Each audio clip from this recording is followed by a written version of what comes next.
Alas 7 nga pala ng umaga dyan nang ayain ako ni mama pumunta sa palengke. Just lang mga gar, hindi naman talaga ako yung sumama dyan. Pinavideo ko lang talaga. Hello everyone, this is Kapampangan Vlog and samahan niyo ako sa everyday doings ko. Please don't forget to like, share, and subscribe. Thank you so much. Hindi ko feel mag voiceover ngayon dahil hindi ko naman talaga dama kasi nga hindi naman talaga ako yung sumama. Anyways, nakarating na nga pala kami. Etchos, sila pala. Sa bilihan ng meat, bibili nga daw si mama ng baka at magsisigang siya. Tamang-tama nga sa makulimlim na panahon. Diyan nga, nakapili na siya ng parte. After niya makapili, pinatimbang niya na din. Pagkatapos nun, nagbayad na din siya.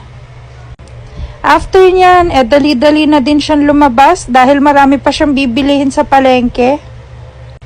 Hindi na nga din sila nagmotor dyan dahil malapit nga lang din yung bilihan ng mga gulay sa labas. At saktong-sakto nga dito sa may gilid, nakakita kagad kami ng kamatis. Bumili nga lang si mama ng iilan dyan dahil meron pa kaming stock sa ref. After nga niyan, bumili na din kami ng kangkong. 3 tali nga ng kangkong dahil mahilig talaga kami sa kangkong.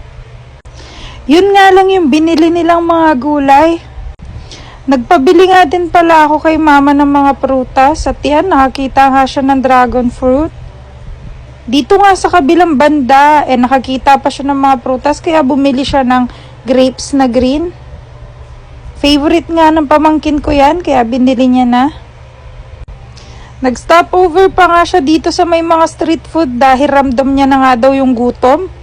Kumakalam na nga daw yung sikmura niya. Kaya ayan, nagtusok-tusok muna siya. First bite. Napakasarap.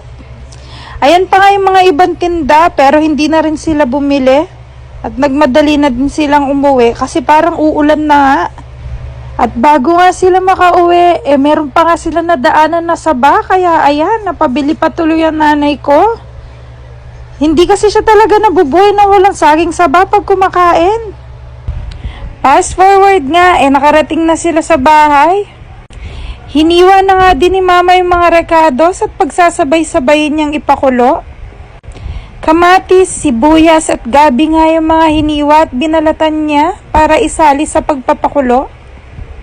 At dahil nga nakauwi na sila, dali-dali ko na din kinuha yung pinang video nilang cellphone para makita ko.